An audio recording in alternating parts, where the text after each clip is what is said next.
where to begin? The indictments. I don't know how much I should actually talk about the indictments because we don't know what they are. So I don't want to get crazy out ahead of things. But I think that's actually a good that's a good stepping stone or a good foothold or a handhold or discussion starter or some metaphor or analogy that is actually both euphonious and clever, which I seem to be incapable of coming up with at this moment. It's a good place to start.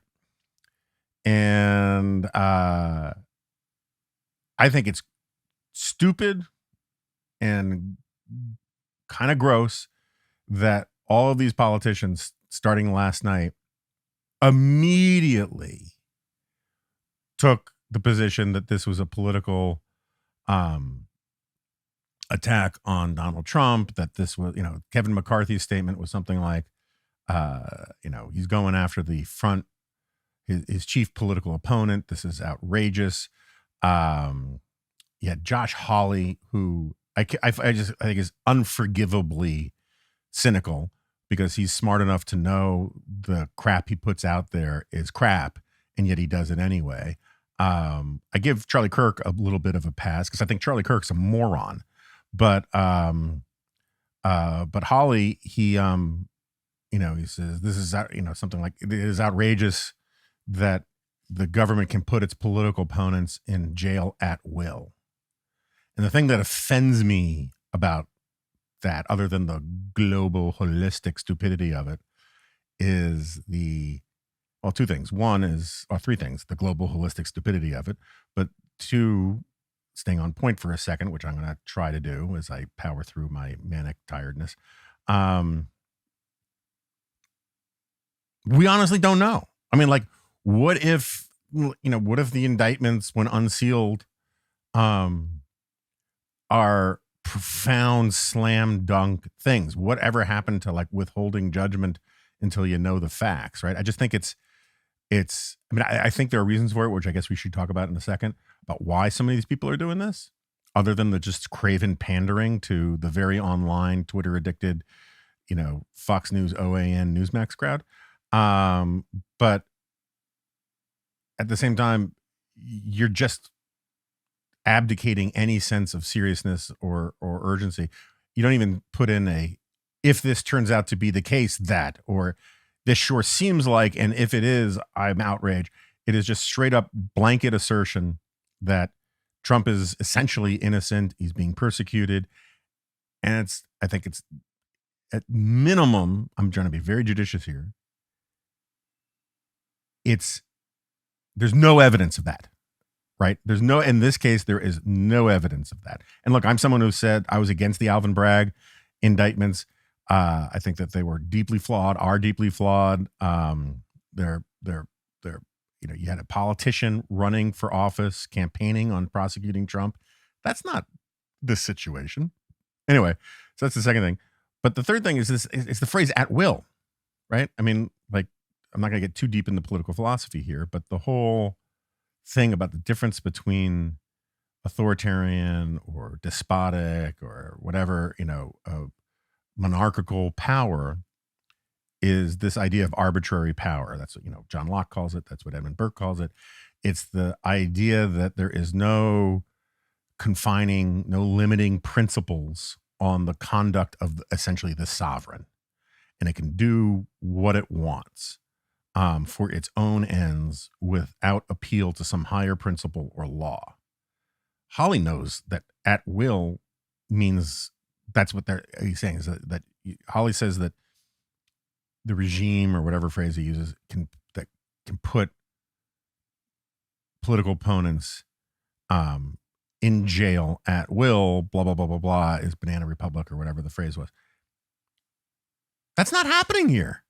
That's not remotely happening here.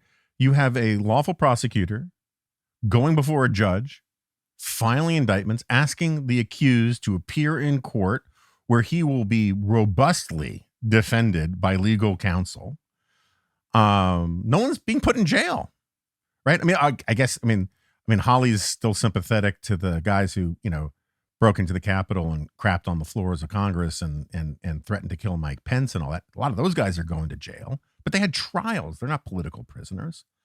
It is this tendency to just sort of, without regard for the consequences, without regard to how people will perceive it or how whether they'll take it literally or seriously or both, this talking about the country as talking about what Biden does as if Biden's the president of a banana republic is also a banana republic move, right? This idea that because Trump's running for president, he shouldn't be prosecuted is as a banana Republican idea as saying he's being prosecuted because of politics, right? There's no way out of this. I mean, I don't know that Trump, there are a lot of people, the Morning Joe crowd, all those guys think that the only reason Trump is running for president is so that he would be able to say any prosecution of him is election interference and all that kind of stuff.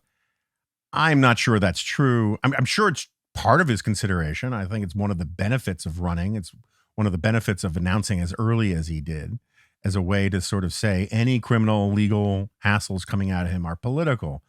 So that's what Trump has been doing from the beginning. But I think also Trump just wants to be president again. And but all of these people saying that what Trump is doing, that all these people who are saying that any prosecution of Trump is illegitimate because he's Biden's political opponent, what they are saying implicitly and sometimes explicitly is that because he's a candidate, he is not subject to the normal rules. And look, I think there is some, at the margins, there's some seriousness to that. Like anyone who thinks that the DOJ doesn't think harder and look harder for evidence and button down their case more when it's a prominent public figure, when it's a politician, just is being naive. I mean, like, it makes sense that you just wouldn't want to bring cases against public figures, never mind powerful politicians or ex-politicians or controversial politicians or whatever, without going the extra mile. I think that's kind of a problem for our republic, but it's also just sort of unavoidable, I think. Like, there's just the political consequences, the career consequences for charging somebody nobody's ever heard of and getting it wrong are just much lower than charging someone and going after somebody that a lot of people are deeply invested in and getting it wrong. And so people the DOJ does its homework more for high profile cases. And I personally think that there's no way, I believe there's no way Jack Smith brings these indictments unless he thinks they've got Trump dead to rights on it. And, CNN has this piece up. They have a transcript of this phone call that Trump made in Bedminster in 2021. This is the one where he admits that he knows what the rules are for classification and declassification. And it's not good for Trump. Just on the plain sort of black letter text of it, he says, if the characterization of the transcript is right, and I assume that it is, he's literally waving around a piece of paper in a room with other people saying, see this? This is secret. This is secret. I can't declassify it now because I'm not president anymore. But the military gave me this and it's secret. And it's like, okay, that'll be fun in front of a jury. And so anyway, I just think it's ludicrous for all of on the merits for all these politicians to get way out in front and operate as if Trump is being persecuted and he's innocent and all this kind of stuff without actually knowing what's in the indictments. Because you're going to have two choices if the facts in it are pretty devastating. One is to continue your clownish, fawning lick-spittle defense, despite what the facts are, or to have to acknowledge that the facts are messed up and claw back and walk back your defense. Why not? I mean, like, I think Chris Christie, I may be entering a newfound respect for Chris Christie phase, but Chris Christie said, "Look, I don't get my facts from Truth Social. Let's wait and see what the indictments are." Is that so hard? I don't know why DeSantis has to buy in. DeSantis came out with a statement saying, this is the weaponization of the Justice Department. We don't know that. You just don't know that. I mean, the only way that's true is if you take it as a given that Donald Trump clearly did nothing wrong. And I don't know how an honest or serious person who's looking at the facts can make that case. I can totally see how honest or serious people are saying, it's unclear whether he's guilty. That's fine. That's reasonable doubt stuff, right? But, working from let's put it this way. If you have a knee-jerk assumption that Trump is guilty, or you have a knee-jerk assumption, public assumption, right, that Trump is absolutely innocent, you're on bad footing. You're getting out ahead of the news. But if you're going to grade these things on plausibility, it is far more likely that Trump is guilty of some of this stuff. Now, that doesn't mean he should go to jail or any of that. Doesn't even mean that necessarily the prosecution is warranted. But just given the fact that Trump, look, when someone is accused of a crime and they offer 10 different explanations of what happened, including, don't forget that evidence was planted by the FBI.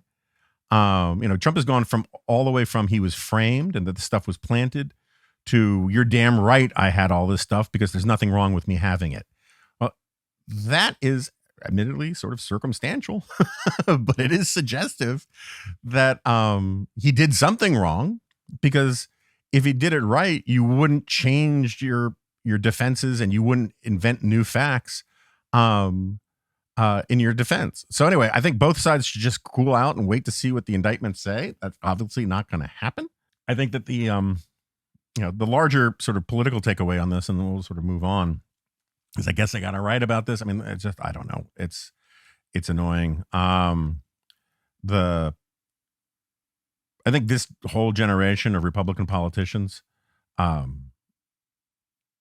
kind of screwed, and and to be honest, they deserve to be. I know I've made this point before, but what is, remember that scene? And I can't remember if I've talked about this on the podcast or just in conversations. I apologize if this is a repetitious thing, but there's that scene in Scent of a Woman, where Al Pacino, having just graduated from going back to overacting school, where he gives his big climactic speech in at the boarding school trial, and he's like, "All my life, I've known the right thing to do. I've been at the crossroads." I'm quoting this from memory, but you get it. I've been to the crossroads, and I knew the right path to take, and I never did because it was too damn hard. Now, I've very complicated views about that, or very mixed feelings about the movie Scent of a Woman. But I always think about that scene because the reality in life is that you really quite often know the right thing to do and don't do it, right? We like to tell ourselves we didn't realize blah, blah, blah, blah, blah. But there are a lot of times where the right thing to do is pretty obvious and you don't do it because the right thing to do can be really, really hard. Having the difficult conversation with somebody, firing somebody, going to, a party you don't want to go to, telling your kid things that, it's going to be hard for them to hear. These things are hard, I mean, some of them aren't like going to the party thing isn't like huge thing, but there are lots of things where doing the right thing takes more effort, and requires more discomfort than doing the less right thing or the easy thing, and sometimes the wrong thing. And The GOP and the conservative movement has been presented with choices. They've been bad choices, a lot of them, for a long time. Again, I say this all the time on here. This is always what I tell my daughter. All difficult decisions, all hard choices are between either two really good things or two really bad things, because there's no such thing as a hard choice between a really good thing and a really bad thing. And most hard choices in life, the ones that we agonize over the most, are between bad things, right? The lesser of evils, the one with the least, risk of things going really, really badly. And anyway, the GOP has been faced with hard choices about Donald Trump, and hard choices before Donald Trump. I should be clear. I mean, like, you don't get Trump out of a vacuum, but has been faced with hard choices for a very long time, and routinely it didn't make the right choices. And if I sound like I'm gloating and scolding and finger wagging and all that, fair enough, because I feel like I made the right choices in this era. They were not easy choices. This is the whole point of this thing ends in, my conversation with Charles Cranheimer about this is that this thing ends in tears no matter what. So you might as well do the right thing.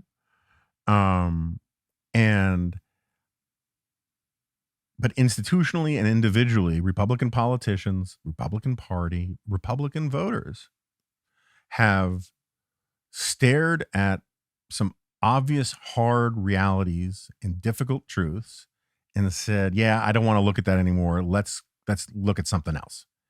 And Trump was impeached twice, could have solved all of the party's problems with Trump on those occasions, could have solved the problem with Trump by listening to the editors of National Review and the Against Trump issue from way back in, January of 2016. No one can say they weren't warned about this guy. And I know there are a lot of people who have a very difficult time just like seeing the reality of Trump and what he is doing, and what he's done to the party. But the party, including people like, look, I know Nikki Haley. My wife worked for Nikki Haley. She did the right thing in condemning January 6th, but then she just sort of moved on. Most of these guys moved on. Even Mike Pence, who is running on the issue of January 6th, he wasn't out there lending support to Liz Cheney.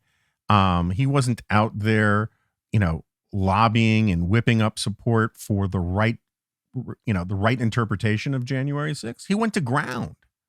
And now he says, oh, this was the testing moment and all that kind of stuff. And look, I think Mike Pence is a truly decent guy, but that's lame, right? I mean, so we're running into a similar problem here, where the immediate response, what is it? The line from Slouching Towards Bethlehem is, the worst are all full of passion and intensity. You have the worst people. You have the Laura Loomers and the Josh Hollies. And yes, I use them, as part of the same essentially Venn diagram. I bring up Laura Loomer. I have the tweet in front of me, because I think it is such a perfect distillation of the dysfunctional ass clownery that is so pervasive on the right these days. She says, and again, Laura Loomer is not a serious person. I mean, you might want to take her seriously because I think she's a dangerous bigot and freak and all that kind of stuff, but she's taken seriously by people. She says, I'm voting for the guy who has the most arrests and indictments, because that means he has actually fought for something. I'm voting for the guy most hated by the media and GOP elites, because that means he's pissing off all the right people. I'm sorry, pissing all the right people off. Now, this is what is that scene from Time Bandits where God comes up and says, after Satan has been turned into a giant lump of sort of coal, and he starts going around telling the Time Bandits, careful with that stuff. That's pure concentrated evil. This is pure concentrated asininity. I mean, it's incredibly stupid on the merits. It's stupid in principle, and it's stupid on the facts. Because first of all, like, the idea that the person with the most arrests and indictments proves that they fought for something. No, it doesn't. That's just stupid.